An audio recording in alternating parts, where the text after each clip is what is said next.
இறுதி வெற்றி இயக்கத்துவத்திற்கு என்கிற தலைப்பின் கீழாக சில விஷயங்களை உங்களுக்கு தெரியப்படுத்த விரும்புகின்றேன். அல்லாஹ் ரப்பல் ஆலமீன் ஆதம் நபி அலைஹிஸ்ஸலாத்து வஸலாம் அவர்களை படைத்த பொழுது அல்லாஹ் இந்த உலகத்தில் உள்ள பலதரப்பட்ட பொருட்களுடைய பெயர்களை அவன் சொல்லிக் கொடுத்து விட்டான். நீங்கள் இந்த உலகத்துக்கு போக போறீங்க, சொர்க்கத்தில் இருக்கக்கூடிய பொருட்கள் அனைத்திற்கும் ஒரு ஒரு பெயர்கள் இருக்கும். அந்த பெயர்களை அல்லாஹ் என்ன செய்கின்றான்? கற்றுக் கொடுக்கின்றான். وعلم آدم الأسماء كلها ثم عرضهم على الملائكة فقال أنبئوني بأسماء هؤلاء إن كنتم صادقين. அல்லாஹ் ஆதம் நபிக்கு கற்றுக் கொடுத்த அந்த பெயர்களை மலக்குமார்களுக்கு சொல்லித் தரவில்லை. அதனால்தான் மலக்குமார்களுக்கு அல்லாஹ் இந்த மனிதருக்கு கட்டுப்படுங்கள் என்று சொல்லிய அந்த சமயத்திலே இந்த மனித சமுதாயத்தை நீ படைக்க வேண்டாம், படைக்கவா போகின்றாய் என்று ஒரு மாற்று கருத்து சொன்ன நேரத்திலே அதற்கு தான் அல்லாஹ் மலக்குமார்கள்ட்ட என்ன கேட்டான் என்றால், நீங்கள் உண்மையாளர்களாக இருந்தால், அதாவது உங்களுக்கு தெரியும் என்றால், ஆதம் நபி சொல்லக்கூடிய இந்த பெயர்களை எல்லாம் நீங்கள் சொல்லுகிறதை பார்க்கலாம் அப்படின்னு அல்லாஹ் ரப்பல் ஆலமீன் மலக்குமார்களுக்கு சவால் விடுத்தார். உடனே மலக்குமார்கள் என்ன சொன்னார்கள் என்றால், சொன்னார்கள், சுப்ஹானக், இறைவனே பரிசுத்தமானவன், லா இல்ம லனா இல்லா மா அல்லம்தனா இன்னக அன்தல் அலீமுல் ஹகீம், நீ எங்களுக்கு எதை கற்றுத் தந்தாயோ அதை தவிர வேறு எதுவும் எங்களுக்கு தெரியாது அப்படின்னு சொல்றாங்க. அப்போ ஒரு மோமினுடைய பண்புகளும் அப்படித்தான் இருந்தது. மார்க்க விஷயத்தில் அல்லாஹ் நமக்கு எதை மார்க்கம் என்று கற்றுத் தந்து இருக்கின்றானோ அதைத்தான் நாம் பின்பற்ற வேண்டுமே தவிர, அதுதான் நமக்கு வெற்றியை நமக்கு ஈடுத்தருமே தவிர, நாம ஒரு விஷயத்தை உருவாக்கி இதையும் சேர்த்து கொள்ளலாம், இதையும் செய்யலாம் என்கிற அடிப்படையில் நமது வணக்க வழிபாடுகளை, கொள்கைகளை அப்படி நாம் அமைத்துக் கொண்டோம் என்று சொன்னால், அதை நாளைய மறுமையில் எந்த காரணத்திற்காக நாம் அமல்கள் செய்கின்றோமோ அதனுடைய உண்மையான காரணத்தை, உண்மையான அந்த காரியத்தை நாம் அடைந்து கொள்ள முடியாது. இப்ப எந்த அமலை செஞ்சாலும் பாருங்க, ஒரு தொழுகையில் ஈடுபடுகிறார் என்றால் எதற்காக தொழுகிறீர்கள் என்று கேட்டால், தொழுதால் தான் நாளை நான் சொர்க்கத்துக்கு போக முடியும், நரக நெருப்பில் வந்து என்னை எல்லாம் காப்பாற்றுவான். எதுக்குங்க தர்மம் பண்றீங்க? தர்மம் பண்ணினால்தான் அல்லாஹ் என்னை நரகத்தில் போடாமல் இருப்பான், அல்லாஹ்வுடைய கட்டளை அப்படி இருக்கிறது அப்படின்னு சொல்லுவோம். அப்ப எல்லா அமல்களும் நாம் எதற்காக வேண்டி என்று சொன்னால், சொர்க்கம் என்கிற ஒரு மிகப்பெரிய அந்த மாளிகைக்கு செல்வதற்காக வேண்டி அமல்கள் எல்லாம் செய்கின்றோம். அந்த சொர்க்கம் செல்வதுதான் இறுதி வெற்றியே, கடைசி வெற்றி என்றது. இந்த உலகத்தில் ஒரு மனிதன் வாடும் போது அவனுக்கு ஏற்படக்கூடிய சில வெற்றி தோல்விகள் இருக்கு, அதுல அவனுக்கு ஒரு வெற்றி இருக்குது, கடைசி வெற்றி ஒன்று இருக்குது. ஒரு மனிதன் பிறக்கும் பொழுது முஸ்லிம் அல்லாதவராக பிறக்கலாம், ஆனால் இக்காரணத்தை கொண்டு அவன் இறக்கும் பொழுது முஸ்லிம் அல்லாதவராக இறக்கக்கூடாது என்பதை அல்லாஹ் நினைக்கிறான், திருக்குறளாக வசியத் செய்கிறான். யாருடைய நீ பிறக்கையில் எப்படினாலும் பிறந்திருப்பா, அதனுடைய வசிப்பு. எல்லா பிள்ளைகளும் வந்து முஸ்லிமான பெற்றோர்களுக்கு பிறக்கும் என்பது விதி அல்ல. அல்லாஹ் என்ன செஞ்சிருக்கிறார், சில பேர்களுக்கு முஸ்லிம் அல்லாதவர்களுடைய வயிற்றிலிருந்து பிறக்க வைத்திருக்கின்றான். சில பேர்களை எப்படி பிறக்க வைத்திருப்பான்னா, முஸ்லிமான தாயந்தர்களுடைய வயிற்றில் பிறக்க வைத்திருப்பான். ஆனால் அவர்களுடைய இறுதி முடிவு அவர்களுக்கு எப்படி இருக்கும் என்று அவர்களுக்கு தெரியாது. அதுக்கு அல்லாஹ் ரப்பல் ஆலமீன் திருக்குர்ஆனில் சொல்லுகின்றான், ஃபலா தமூத்துன்ன இல்லா வ அன்தும் முஸ்லிமூன், நீங்கள் மரணிக்கும் போது முஸ்லிம்களாகவே தவிர மரணித்து விடாதீர்கள். அதாவது முஸ்லிம் அல்லாத நிலையில் நீங்கள் உங்களுடைய மரணத்தை நீங்கள் அடைந்து விட வேண்டாம். அப்ப இது முதல் வெற்றி. எனவே முஸ்லிமாகவே மரணிப்பது என்பது முதல் வெற்றி. முஸ்லிமாக மரணிப்பது என்றால் என்ன? இறைவனுக்கு இணை கற்பிக்காத நிலையில் நாம் என்ன செய்ய வேண்டும்? மரணிக்க வேண்டும். இறைவனுக்கு எந்த ஒரு பொருளையும் இணை வைக்காத நிலையில் ஒரு மனிதன் மரணிக்க வேண்டும் என்பதுதான் நமக்கு மார்க்கத்தில் சொல்லப்பட்ட ஒரு அடிப்படையான தீர்வு. அதற்கு பிறகு நாம் இணை வைக்காத நிலையில் மரணித்து விட்டால் கூட நாம் அங்கு நடக்கக்கூடிய மஹ்ஷர் மைதானத்தில் நடக்கக்கூடிய கபரிலே நடக்கக்கூடிய இந்த அமளிகள் வருது, வேதனைகள், துன்பங்கள், துயரங்கள், கேள்வி கணக்குகள், சிராக முஸ்தகையும் பாலத்தை கடப்பது, இது போன்ற விஷயங்களை எல்லாம் தாண்டி கடைசியாக சொல்றது போறவன் அதுதான் இறுதி வெற்றி. அப்ப இந்த வெற்றி என்பது அல்லாஹ் ரப்பல் ஆலமீன் இறுதி வெற்றி என்று எதற்காக சொல்கிறார் என்று சொன்னால், நாம் ஒவ்வொரு மனிதர்களும் ஏகத்துவத்தின் அடிப்படையில் தான் இருக்க வேண்டும். அதைத்தான் அல்லாஹ் ரப்பல் ஆலமீன் ஆதம் நபிக்கு இந்த ஏகத்துவத்தை எப்படி கற்றுக் கொடுத்தாங்க என்று சொன்னால், இது ஏகத்துவம் என்பதை கற்றுக் கொடுத்தாங்க என்று சொன்னால் எல்லாவற்றையும் சொல்லிவிட்டு பெயர்களைத்தான் அல்லாஹ் சொன்னானே தவிர, இந்த உலகத்தில் நீங்கள் சென்றதற்கு பிறகு உங்களுக்கு நான் அனுப்பி வைப்பேன், நான் எதை சொல்கின்றனோ அதை நீங்கள் பின்பற்ற வேண்டும், என்னிடமிருந்து உங்களுக்கு செய்திகள் வந்து கொண்டே இருக்கும். அல்லாஹ் திருக்குர்ஆன்ல சொல்றது என்ன? ஆதம் நபியை பார்த்து, நபியே உங்களுக்கு நம்மிடமிருந்து செய்திகள் வரும், இத்தனை மா உள்வகை இணைக்க விரும்பி நாம் உங்களுக்கு எதை வகை செய்தியாக அனுப்பி வைக்கின்றோமோ அதைத்தான் நீங்கள் பின்பற்ற வேண்டும் அப்படின்னு அல்லாஹ் ரப்பல் ஆலமீன் என்ன செய்கின்றான்? ஆதம் நபி அலைஹிஸ்ஸலாத்து வஸலாம் அவர்களை இந்த உலகத்திற்கு அனுப்பியவுடன் முதலாவதாக இறங்கிய வசனம் எது அப்படின்னு பார்த்தா இதுதான். திருக்குர்ஆன் என்பது நபிகள் நாயகம் ஸல்லல்லாஹு அலைஹி வஸல்லம் அவர்களுக்கு இக்ரா பிஸ்மி ரப்பிக்கல் லதீ ஹலக் அப்படிங்கறத முதல் வசனம். ஆனால் இக்ரா பிஸ்மி ரப்பிக்கல் லதீ ஹலக் என்பது முதல் வசனமாக அல்லாஹ்வுடைய தூதருக்கு தான் அந்த முதல் வசனம். ஆனால் குர்ஆன் என்பது எங்கே இருக்குது? குர்ஆனில் உள்ள வசனங்கள் எல்லாம் புதிய வசனங்களா என்று கேட்டால் இல்லை. குர்ஆனில் உள்ள வசனங்களை எல்லாம் அல்லாஹ் என்ன செய்கின்றான்? லவ்ஹுல் மஹ்ஃபூஸ் அப்படிங்கிற ஒரு பதிவேட்டில் இருந்துதான் அதிலிருந்து என்ன செய்யறான்? குர்ஆனுடைய வசனங்களை நமக்கு என்ன செய்யறான்? இறக்கி தருகின்றான். அப்ப அந்த பதிவேட்டில் அல்லாஹ் ரப்பல் ஆலமீன் முதலாவதாக ஆதம் நபிக்கு முதலாக ஆதம் நபிக்கு கொடுத்த வசனம் என்ன தெரியுமா? இத்தபிஉ மா உன்சில இலைக்கும் மின் ரப்பிக்கும்.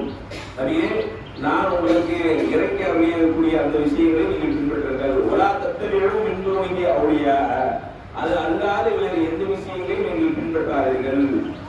கலீலம்மா ததக்கரூன், சிந்திக்கக்கூடிய மக்கள் குறைவாகவே இருக்கிறார்கள் அப்படின்னு அல்லாஹ் ரப்பல் ஆலமீன் சொல்லியிருக்காங்க. அப்ப எதற்காக வேண்டி இந்த வசனத்தை அல்லாஹ் அந்த ஆதம் நபிக்கு சொன்னான் என்று சொன்னால், மனோ இச்சையின்படி நீங்கள் எந்த அமல்களையும் செய்துவிடக்கூடாது. அது மார்க்க விஷயங்களாக இருந்தாலும் சரி, குடும்பவியலாக இருந்தாலும் சரி, எந்த அமல்களாக இருந்தாலும் நீங்கள் நான் எதை உங்களுக்கு மார்க்கம் என்று சொல்லியிருக்கிறேனோ அதைத்தான் நீங்கள் பின்பற்ற வேண்டும் என்று அல்லாஹ் ரப்பல் ஆலமீன் சொல்லி காட்டுகின்றார். ஆனால் அப்படி கொண்டு வந்த அந்த சத்திய மார்க்கம் அப்படியே இருக்கிறதா என்று கேட்டால் கிடையாது. முஸ்லிம்களுக்கு மத்தியிலே பலதரப்பட்ட கருத்து வேறுபாடுகள் இருக்கிறது. ஒரு முஸ்லிம் ஒரு ஹதீஸை வைத்து ஒரு கருத்து வேறுபாடுகள் வரலாம், அது தவறு கிடையாது. உதாரணத்துக்கு சொல்றேன், ஒரு மனிதர் என்ன செய்கின்றார்? ஒரு சனா ஓதுகின்றார். அல்லாஹ் அக்பர் தக்பீர் கட்டவுடன் என்ன ஓதணும்? நம்ம அல்லாஹும்ம பாஇத் பைனி வ பைன கதாயாய கமா பஅத்த பைனல் மஷ்ரிகி வல் மக்ரிப் அப்படிங்கிற ஒரு சனா ஓதணும், சரியா?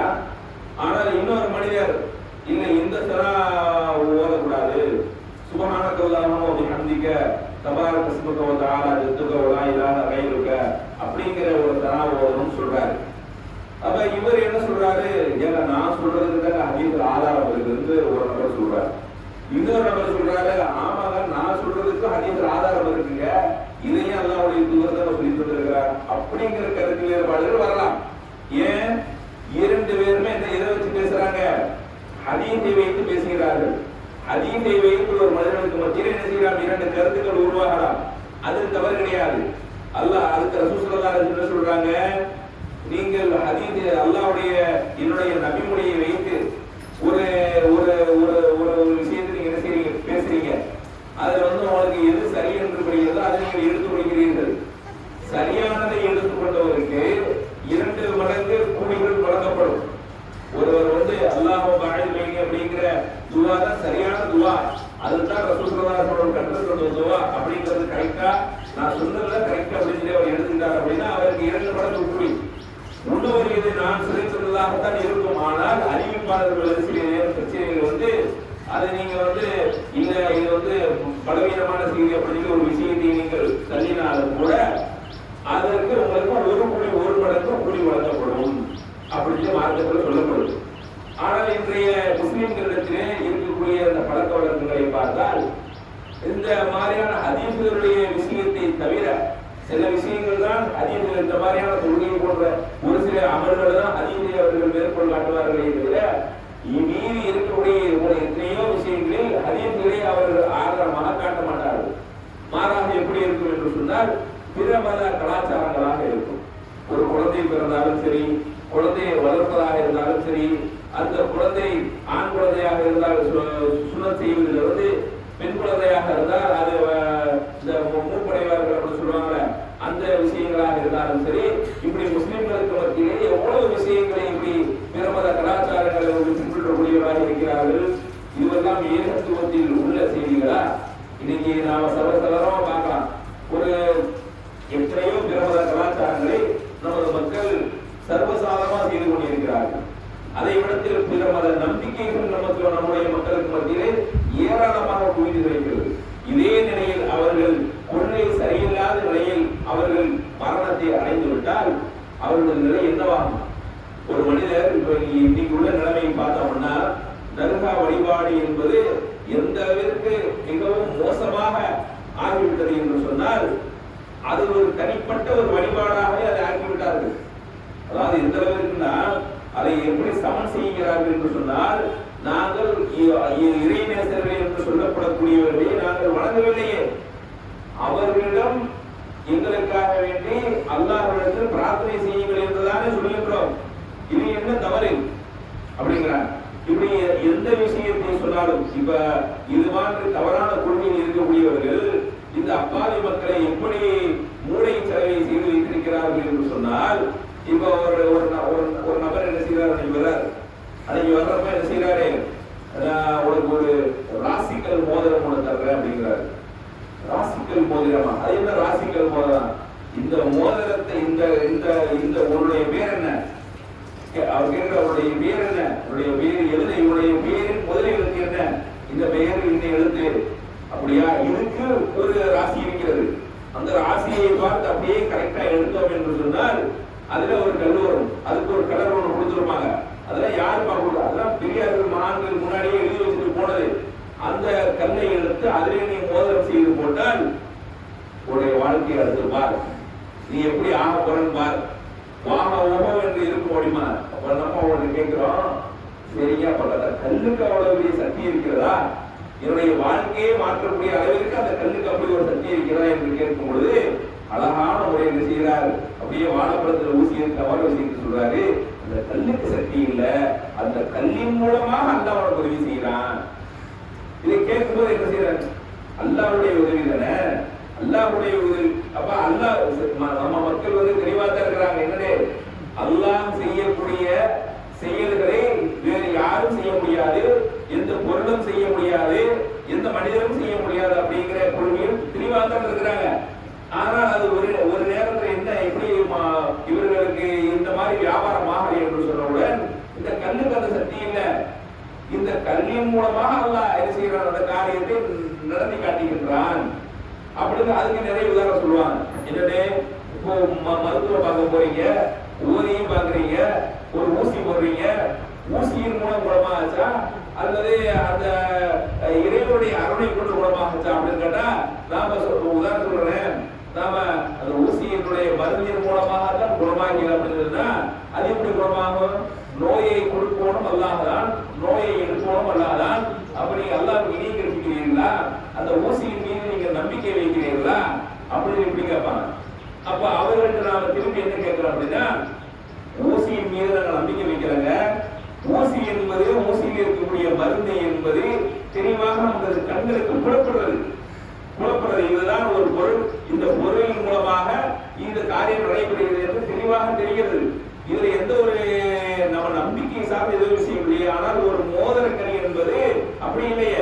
அந்த மோதிரக்கணி நம்ம கையில போட்டுக்கிறத தவிர அந்த மோதிரம் நமக்காக என்ன வேலை செய்கிறது, அதற்கு ஏதாவது அறிவியல் பூர்வமான ஆதாரங்கள் இருக்கிறதா என்று கேட்டால் அதற்கு ஆதாரம் இல்லை. அப்ப இப்படித்தான் மக்களை தவறான வழியிலே மக்களை இந்த இணை கற்பிப்பின் பக்கம் அல்லாஹ்வுடைய பெயரை சொல்லி அழைக்கக்கூடிய விஷயத்தை நம்ம பார்க்கிறோம். அதிலே என்ன சொல்லுவாங்க என்று சொன்னால், சில விஷயங்கள்லாம் இறைநேசர்கள் போய் அவங்கள்ட்ட கேட்கல, அவங்களுக்கு செஞ்சாங்க ஒரு நேரத்தில் செஞ்சாங்க. இப்ப சில பேர் செய்யறாங்க, சில பேர் செய்யறது இல்லைன்னு, அது அவங்கள்ட்ட கேட்கும் பொழுது என்ன சொல்றாங்க,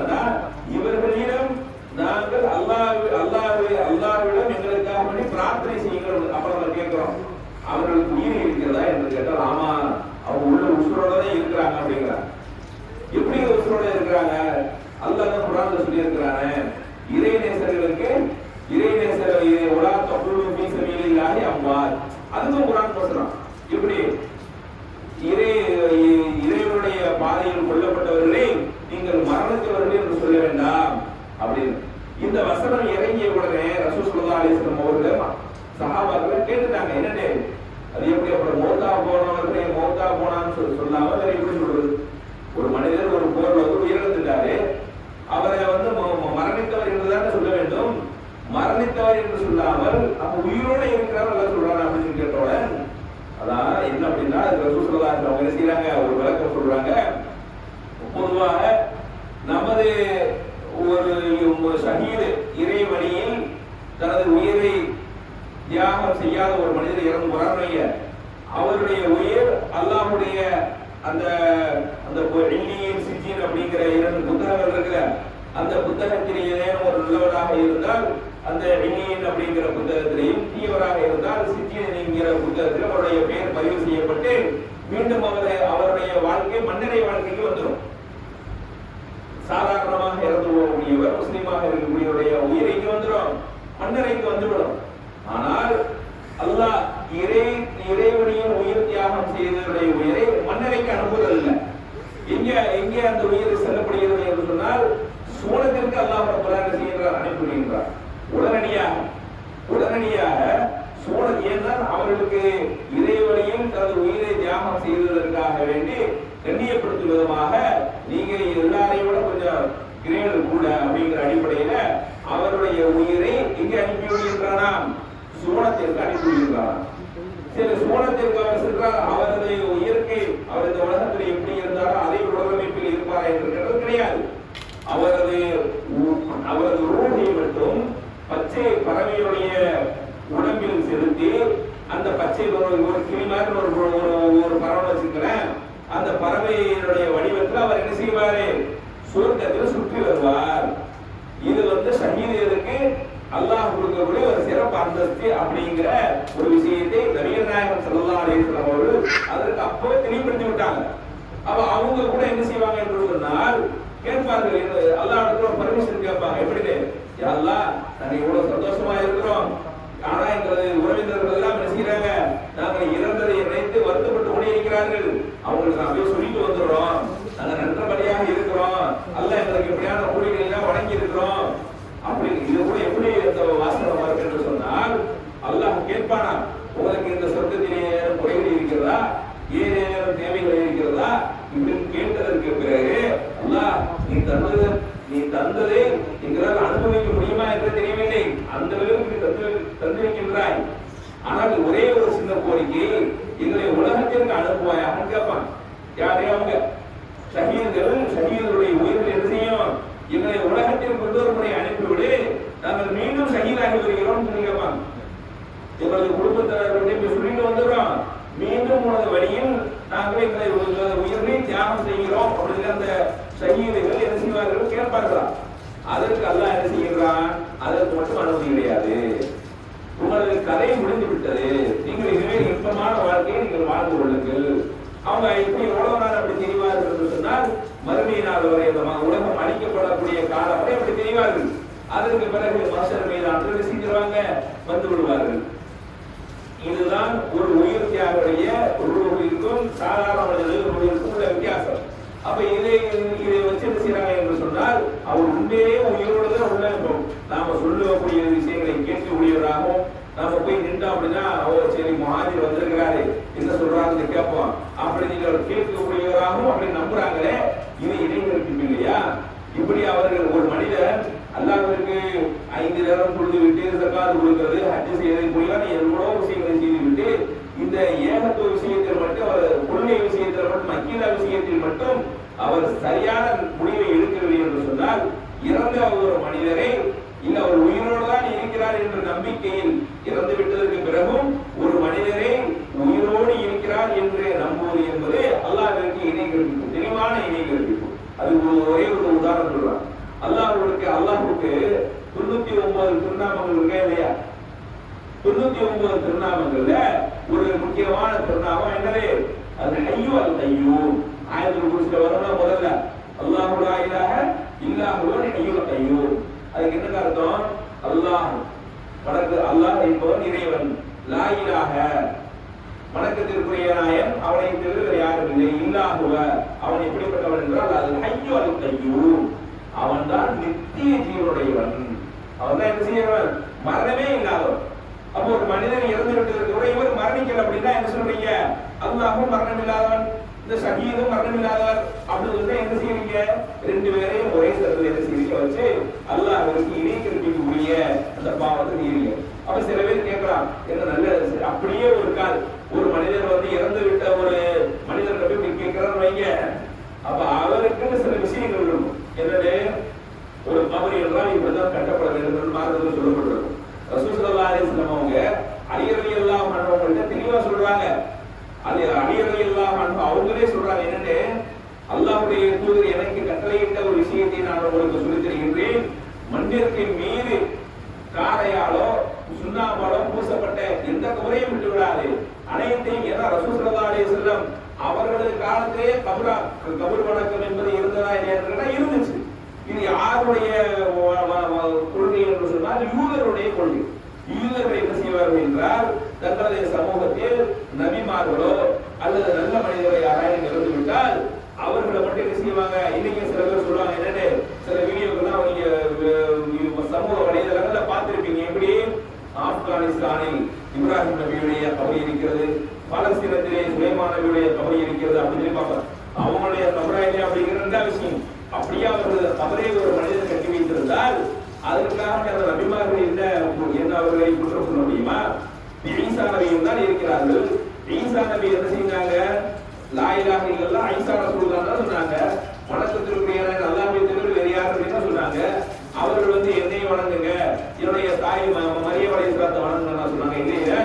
ஆனால் அவர்கள் இறந்ததற்கு கூட அவர்களை வந்து அல்லாஹ் வானுலகத்திற்கு விண்ணுலகத்திற்கு உயர்த்தப்பட்டதற்கு பிறகு என்ன செஞ்சாங்க? அந்த சமுதாய மக்கள் ஈசா அலைஹிஸ்ஸலாத்து வஸ்ஸலாம் அவர்களையே கடவுளாக்கி கொண்டு கொண்டாடி கொண்டு வருகிறார்கள். இல்லையா? அதற்காக ஈசா நபிக்கு ஏதாவது பங்களிப்பு இருக்கிறது கிடையாது. இதை நாளை அல்லாஹ் என்ன செய்வார்? மறுமையில கேட்பான், மாக்குறுத்துறகும் இல்லாம அமர்த்தனி அணியடுல்லாஹ் ரப்பி ரப்பக்கும். ஈசா நபியையும் மரியம் அலைஹிஸ்ஸலாம் அவர்களையும் கேட்பான், அந்த புத்தரின்னா சித்தர்னி உம்மி இலாஹி இந்துலில்லா, நீதான் உங்களுடைய தாயாரையும் உன்னையும் அல்லாஹ்வை விடுத்துவிட்டு உங்களை நீங்கள் வணங்க சொன்னீர்களா அப்படின்னு அல்லாஹ் கேட்பான். அதுக்கு அவங்க சொல்லுவாங்க, பாலு சுப்ஹானக், இறைவா நீ பரிசுத்தமானவன். நாங்க அப்படிதான் சொல்ற, மா குறுத்துலகம் இல்லாம அமர்த்தனி, நீ எங்களுக்கு எதை ஏவினாயோ அதை தவிர நாங்கள் அந்த மக்களுக்கு எதையும் சொல்லவில்லை. அனியபுதுல்லாஹ் ரப்பி ரப்பக்கும், அல்லாஹ்வை வணங்குங்கள், என்னுடைய அல்லாஹ்வோடு கூட அல்லாஹ்வை நீங்கள் வணங்குங்கள் என்றுதான் நாங்கள் சொன்னோம். ஒகுன்து அலைஹிம் ஷஹீதன் மா தும்து ஃபீஹிம் ஃபலம்மா தவஃபைதனி குன்த அன்த ரத்தி வ அன்த அலா குல்லி ஷைஇன் ஷஹீத். நீ என்னை கைப்பற்றும் வரைக்கும், என்னை கைப்பற்றுகின்ற வரைக்கும், என்னை விண்ணுலகத்திற்கு உயர்த்தப்படும் வரைக்கும் அவர்கள் சரியான கொள்கையில் தான் இருந்தார்கள். நான் விண்ணுலகத்திற்கு உயர்த்தப்பட்டதற்கு பிறகு அவர்கள் என்ன கொள்கையில் மாறினார்கள் என்று எனக்கு தெரியாது அப்படின்னு நீ தான் அறிந்தவர் அப்படின்னு சொல்லி சொல்றாங்க. அப்போ இதுவெல்லாம் இந்த தவறான கொள்கையில் ஒரு மனிதன் இறந்து போய்விட்டால் அவனது மறுமை வாழ்க்கை மிக மிக ஒரு மோசமான நிலையில் அடைந்துவிடும். நிறைய பேர் சொல்லுவாங்க, நன்மையான காரியம் எது நன்மையான காரியம் என்று சொன்னால், ஒருவன் தொழுகையை விட, நோன்பு வைப்பதை விட, ஜக்காத்து கொடுப்பதை விட, ஹஜ் செய்வதை விட நாம் இருக்கக்கூடிய கொள்கை சரியான கொள்கையா? நாம் அல்லாஹ்வை மட்டும்தான் வணங்குகின்றோமா? அல்லாஹ்விற்கு எந்த கொள்கையும் இணை வைக்காத நிலையில் இருக்கின்றோமா? அப்படிங்கிற விஷயத்தை அல்லாஹ் கேட்பான். ஈஸியா கேட்பான், என்னன்னு, நாங்க என்ன அல்லாஹ் வணக்கவா செய்யறோம், அல்லாஹ்வை விடுத்து விட்டு மற்ற அவுலியாக்குமார்களை நாம் வணக்கவா செய்யறோம் கேட்பாங்க. வணங்காவிட்டாலும் அவர்களிடம் சென்று நீங்கள் அல்லாஹ்விடம் எங்களுக்காக பிரார்த்தனை செய்யுங்கள் என்று உதவி தேடினாலும் அதுவும் இணை வைப்புதான். இது எப்படி? இதுக்கு என்ன ஆதாரம் என்று கேட்டால், அன்றைய காலத்தில் வாழ்ந்த மக்கத்து முஸ்லிம்கள் இருக்காங்கல்ல, மக்கத்து முஸ்லிம்கள் ரசூலுல்லாஹ்வுடைய தகப்பனார் பேர் என்ன? அப்துல்லா. அப்துல்லா என்ன அர்த்தம்? அல்லாஹ்வுடைய அடிமை. அப்ப ரசூலுல்லாஹ்வுடைய காலத்துல, அல்லாஹ்வுடைய தூதருடைய காலத்துல ரசூலுல்லாஹ் நபியாக ஆகுவதற்கு முன்பாகவே அவங்க தகப்பனாருக்கு என்ன பேரு? அப்துல்லா. நிறைய பேர் நடந்துட்டு இருப்பாங்க, ரசூலுல்லாஹ் வந்ததுக்கு அப்புறம் இஸ்லாம் வந்தது என்று கிடையாது. ஆதம் நபி அலைஹிஸ்ஸலாத்து வஸலாம் முதல் மனிதர் உலகத்தில் படைக்கப்பட்டதிலிருந்து இஸ்லாம் இருக்கிறது. ஒவ்வொரு காலகட்டத்திலும் நபிமார்கள் அனுப்பப்பட்டார்கள். அது இப்ராஹிம் நபி, ஆதம் அலைஹிஸ்ஸலாம் வந்தார்கள், இத்ரீஸ் அலைஹிஸ்ஸலாம், நூஹ் அலைஹிஸ்ஸலாம், இப்ராஹிம் அலைஹிஸ்ஸலாம், இஸ்மாயில் அலைஹிஸ்ஸலாம், இஸ்ஹாக் அலைஹிஸ்ஸலாம், இப்ராஹிமுடைய வாரிசு தான் இந்த மக்காவில் இருக்கக்கூடிய அந்த முஸ்லிம்கள். அவங்க என்ன செய்யறாங்க, அவர்களும் இப்ராஹிம் பேர் வச்சிருக்காங்க, இஸ்மாயில் பேர் வச்சிருக்காங்க, அப்துல்லா பேர் வச்சிருக்காங்க. ஆனால் அவர்கள் சின்ன சின்ன சிலைகளை அவர்களாகவே தயாரித்து வைத்துக் கொண்டு அதுக்கு போய் என்ன செய்வாங்கன்னா அதை போய் வணங்க மாட்டாங்க. இதுதான் போய் சொல்லுவாங்க, அல்லாட்ட எங்களுக்காக நீ சொல்லு, எங்களுக்கு இந்த விஷயங்கள்லாம் நடக்கணும், அல்லாட்ட நீ சொல்லு அப்படிமா. இவர்களா சொல்ல மாட்டாங்க. அல்லாஹ்விடத்திலே இவர்களா கேட்பாங்க. எப்ப கேட்பாங்க என்று சொன்னால், இப்ப கடல் பிரயாணம் பண்ணிக்கிட்டு போ, அல்லாஹ் சொல்றான், கடல் பிரயாணம் பண்ணி கொண்டு போவார்கள். அங்கு ரொம்ப இக்கட்டான சூழ்நிலை ஏற்படும், அதிகமான அலைகள் வரும் பொழுது அந்த கடலில் மூழ்கிவிடக் கூடாது என்பதற்காக வேண்டி எந்த ஒரு பொருளையும் விளை வைக்காமல் மன தூய்மையோடு அல்லாஹ்வை மட்டுமே அவர்கள் பிரார்த்தனை செய்வார்கள். அல்லாஹும் அவர்களுடைய பிரார்த்தனை ஏற்றுக்கொண்டு அவர்களை காப்பாற்றுவான். ஆனால் கரையேறியதற்கு பிறகு மீண்டும் அவர்கள் ஏற்படுத்தி வைத்திருந்த அந்த சிறிய தெய்வங்களின் பக்கம் சென்று வைத்து விடுவார்கள். அந்த சிறிய தெய்வங்களை வணங்க வணங்க மாட்டாங்க. எங்களுக்காகவே அல்லாஹ்விடத்தை பெற்றதா என்று கேட்பார்கள். அவங்க சொல்லுவாங்க, என்னன்னு மாநகமும் நாங்கள் இவர்கள் வணங்கவில்லை, இல்லாத கண்டிப்பா இலவாக இருப்பா, இவர்கள் எல்லாம் அல்லாஹ் என்பவர்களை நெருக்கி வைப்பார்களே தவிர வேறு எந்த ஒரு விஷயம் இவர்கள் இல்லை அப்படிம்பாங்க. அப்ப இறைநேசர்கள் என்று சொல்லக்கூடிய இறைநேசர்கள் சொல்லக்கூடிய மக்கள் சொல்றாங்க, நாங்கள் அல்லாஹ்வின் பக்கம் இவர்கள் எங்களை நெருக்கி வைப்பார்கள் அப்படிங்கிற ஒரு கான்செப்ட் தான் சொல்றாங்க. இதையெல்லாம் மக்கள் முஸ்லிம்கள் சொன்னார்கள்.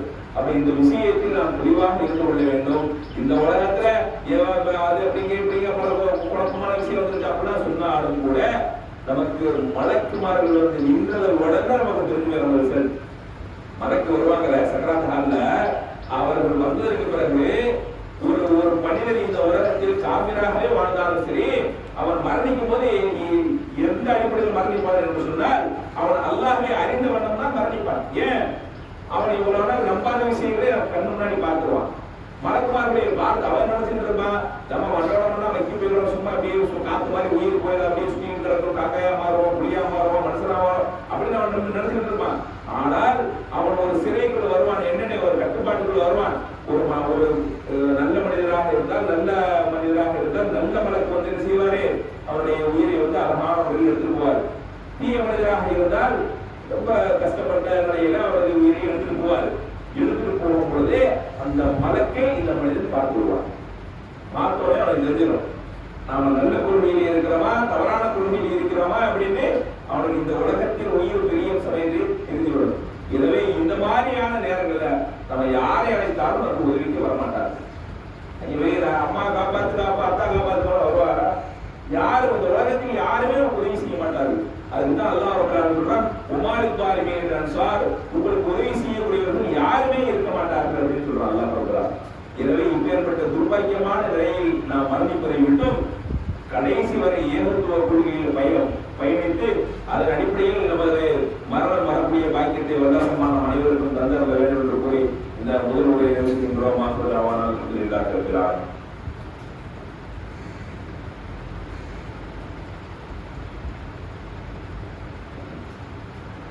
அல்ஹம்துலில்லாஹ் வஹ்தஹு வஸ்ஸலாத்து வஸ்ஸலாமு அலா மன் லா நபிய்ய பஅது. அன்பிற்கினிய எல்லாம் வல்ல அல்லாஹ் சுப்ஹானஹு வ தஆலாவின் நல்லடியார்களே,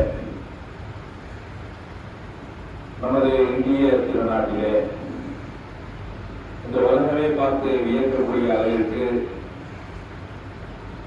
இந்தியாவிலேதான் பல மக்கள் இருந்தாலும் இனியடங்காத பல சமயத்தவர்கள் வாழ்ந்தாலும் வேற்றுமையில் ஒற்றுமையாக வாழக்கூடிய நமது நாடு இந்திய நாடு. இப்பேற்பட்ட இந்த நாட்டிலே தங்களது அரசியல் ஆதாயங்களுக்காக வேண்டி வெறுமனே அரசியல் தானே தவிர எந்த ஒரு கொள்கையும் கிடையாது. இந்த அரசியல் ஆதாயங்களுக்காக வேண்டி எந்தெந்த பகுதிகளில் எதை சொன்னால் நாம் வாக்குகளை அறுவடை செய்ய முடியும். இப்போ ஒரு இடத்துல இந்து மக்களே இருக்கிறாங்க, அந்த இந்து மக்கள்ல எந்த ஜாதி இருப்பாங்க, எந்த ஜாதி மெஜாரிட்டியா இருப்பாங்க, எந்த ஜாதியில கம்மியா இருப்பாங்க அப்படின்னா அங்க போய் என்ன செய்யறது, பெரும்பான்மையாக இருக்கக்கூடிய ஜாதிக்கு ஆதரவாக பேசுறது, சிறுபான்மையாக இருக்கக்கூடிய ஜாதியை ஒடுக்குவது, இப்படியான ஒரு நடைமுறையை நிறைய அரசியல் கட்சிகள் செய்கிறார்கள். அதிலே குறிப்பாக தலைமையாக இருக்கக்கூடிய இந்த பாஜக என்கிற அரசாங்கம், மோடி தலைமையிலான இந்த அரசு, இந்த மோடி தலைமையிலான அரசு என்ன பண்ணுச்சு என்று சொன்னால், இந்த டிசம்பர் மாதம் 6ஆம் தேதி சுமார் 12 காலமாக 200 வருட பாரம்பரியம் மிக்க ஒரு பள்ளிவாசலை இடித்துவிட்டு எந்தவித ஆதாரமும் இல்லாமல் அப்சல் குரு என்ற ஒரு நபரை தூக்கில் போட்டார்கள். முஸ்லீம் என்ற ஒரு காரணத்திற்காக தான் அந்த நபரை தூக்கில் போட்டார்கள். இந்த நாட்டிலே சட்டத்தின்படி தீர்ப்பளிக்கப்படாத ஒரு நபர் என்று சொன்னால் அந்த அந்த நீதிபதிகள் என்ன சொல்லி அவரை தூக்கில் போட்டார்கள் என்று சொன்னால், இந்தியர்களின் கூட்டு மனசாட்சிப்படி இவரை நாங்கள் தூக்கில் போடுகின்றோம், மற்றபடி இவர் நாடாளுமன்ற தாக்குதல் நடத்தினார் அல்லது அதில் பங்களிப்பு செய்தார் அல்லது அதற்கு உதவி செய்தார் என்பதற்கு எவ்வித ஆதாரமும் இல்லை. ஆனால் மீடியாவில் நாங்கள் சொல்லிட்டதுனால எல்லாரும் இவரைத்தான் என்ன செய்யறாங்க, இவர் செஞ்சிருப்பார் அப்படிங்கிற மாதிரி நம்புறதுனால நாங்கள் என்ன செய்கின்றோம், இவரை தூக்கில் போடுகின்றோம் அப்படின்னு சொல்லியதற்கு பிறகு அவரை தூக்கில போடுறதா ஒரு ப்ரொசீஜர். யாரை தூக்கில போட்டாலும் ஒரு ப்ரொசீஜர் இருக்கு. என்ன செய்யணும், குடும்பத்தினருக்கு தகவல் தெரிவிக்க வேண்டும், தபால் போடணும், உடனடியாக தகவல் தெரிவிக்க வேண்டும். தபால் போடாதான் அதுக்கு ஒரு ப்ரொசீஜர் இருக்கு. எப்படி போடணும், அடுத்த மாசம் தூக்கில போடணும்னா இப்ப என்ன தபால் போடணும், நாளைக்கு தூக்கில போடுறதுக்கு இன்னைக்கு தபால் போடலாமா, அது எத்தனை நாளைக்கு போய் சேரும், அது டெல்லியில இருந்து காஷ்மீர் போறது. அப்ப இப்படியான அநீதமான இந்த விஷயத்தை இவர்கள் செய்தார்கள்.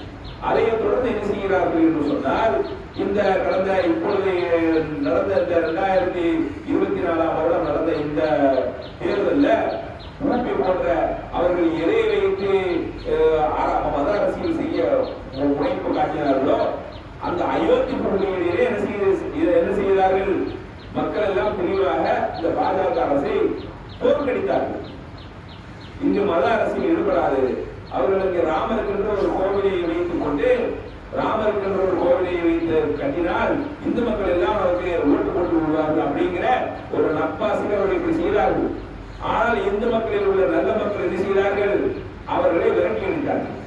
அப்ப இப்படியே வரிசையாக தோல்வியை தழுவி கொண்டிருந்த அவர்களுக்கு அடுத்து எடுத்திருப்பதுதான் நாம் இப்படியே ஒரு பள்ளிவாசலா பிரச்சனையை பண்ணி கொண்டே போனால்தான் நமது அரசியல் வாழ்க்கை அஸ்தமனமாகாமல் பிரகாசமாக இருக்கும் என்று இந்த ஒரு பள்ளிவாசலாக நடத்தி கொண்டு வருகிறார்கள். சமீபத்தில் கூட 2 நாட்கள் முன்பாக டெல்லியில் இருக்கக்கூடிய ஒரு பள்ளிவாசலை பொதுப்பணித்துறை ஆக்கிரமிப்பு என்கிற பதிலே முகப்பு பதிலை இடித்து விட்டார்கள்.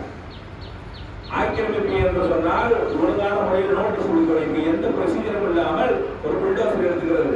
அந்த ஊபியுடைய முதல்வருக்கு பேர புல்டோசர் பாபா.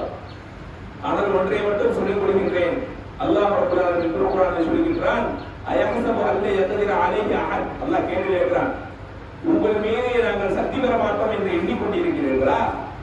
மக்கள் ஒரு வலிமையா இருக்கிறவன், ஒரு அரசாட்சியை வச்சிருக்கிறவன், ஒரு ராணுவத்தை வச்சிருக்கிறவன், அதை வைத்துக் கொண்டு எளிய மக்கள் என்ன செஞ்சிடலாம், நசிக்கலாம், பிடிஞ்சிடலாம்.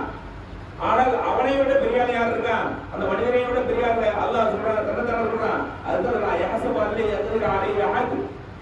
உங்கள் மீது நாங்கள் சக்தி பெற மாட்டோம் என்று எண்ணிக்கொண்டிருக்கிறீர்களா?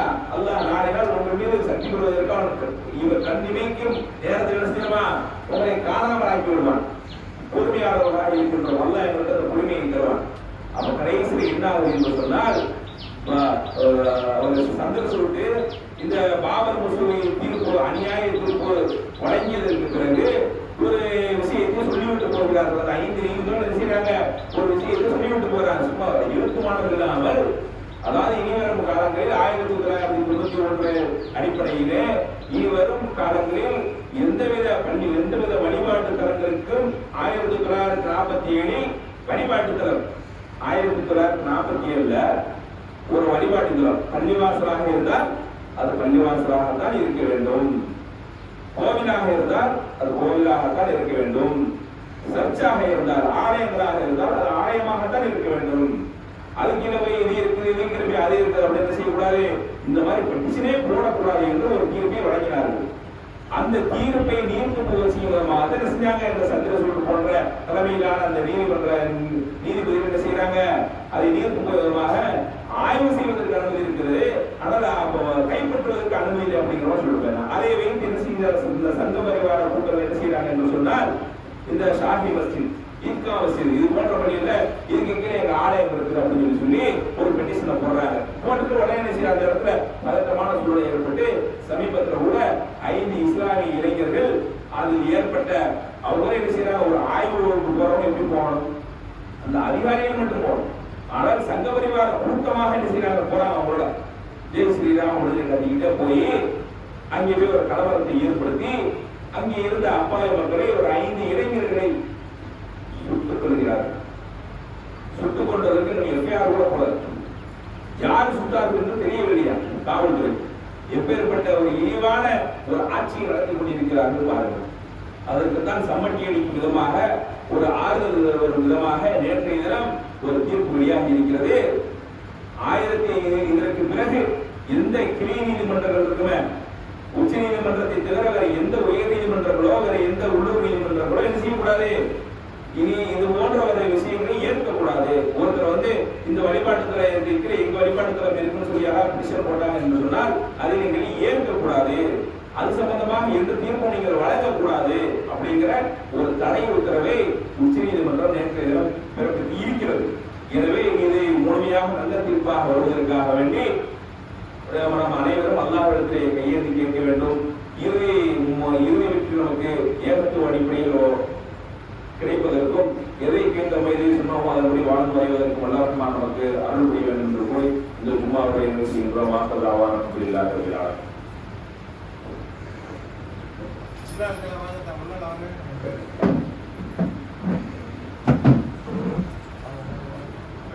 الله أكبر الله أكبر أشهد أن لا إله إلا الله أشهد أن محمدا رسول الله حي على الصلاة حي على الفلاح قد قامت الصلاة قد قامت الصلاة الله أكبر الله أكبر لا إله إلا الله.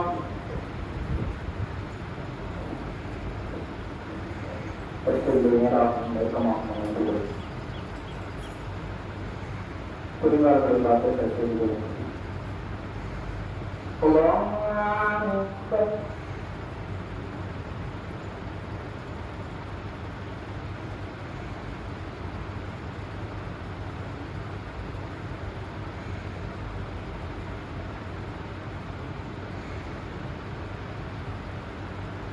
الحمد لله رب العالمين الرحمن الرحيم مالك يوم الدين إياك نعبد وإياك نستعين اهدنا الصراط المستقيم صراط الذين أنعمت عليهم غير المغضوب عليهم ولا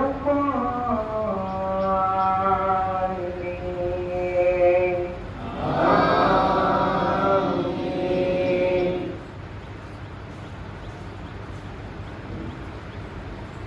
سبح اسم ربك الأعلى الذي خلق فسوى والذي قدر فهدى والذي أخرج المرعى فجعله غثاء أهوى سنقرئك فلا تنسى إلا ما شاء الله إنه يعلم الجهر وما يخفى ونيسرك لليسرى فذكر إن نفعت الذكرى سيذكر من يخشى ويتجنبها الأشقى الذي يصلى النار الكبرى ثم لا يموت فيها ولا يحيا قد أفلح من تزكى وذكر اسم ربه فصلى بل تؤثرون الحياة الدنيا والآخرة خير وأبقى إن هذا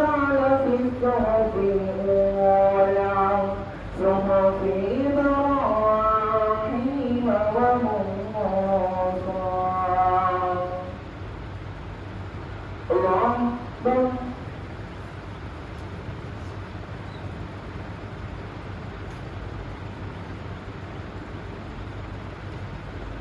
سمع الله لمن حمده الله أكبر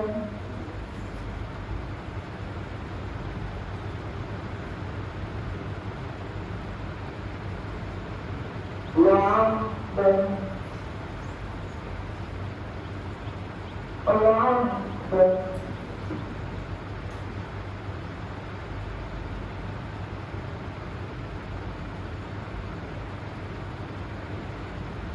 الله أكبر الحمد لله رب العالمين الرحمن الرحيم مالك يوم الدين إياك نعبد وإياك نستعين اهدنا الصراط المستقيم صراط الذين أنعمت عليهم غير المغضوب عليهم ولا الضالين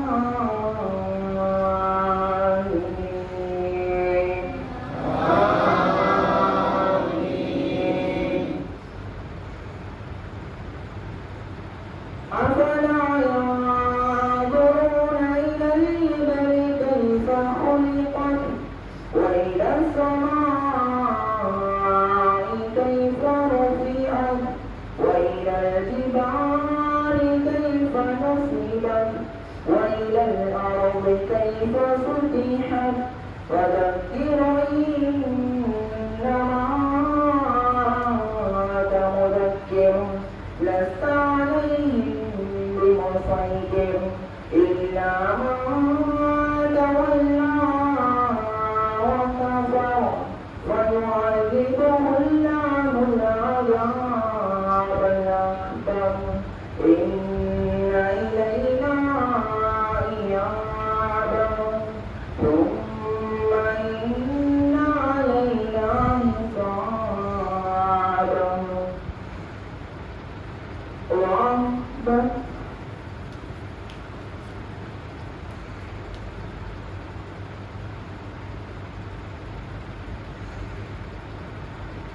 سمع الله لمن حمده الله أكبر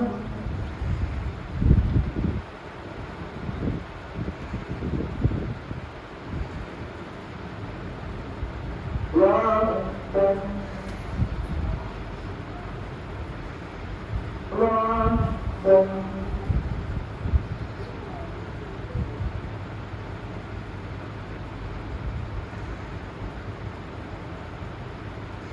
الله أكبر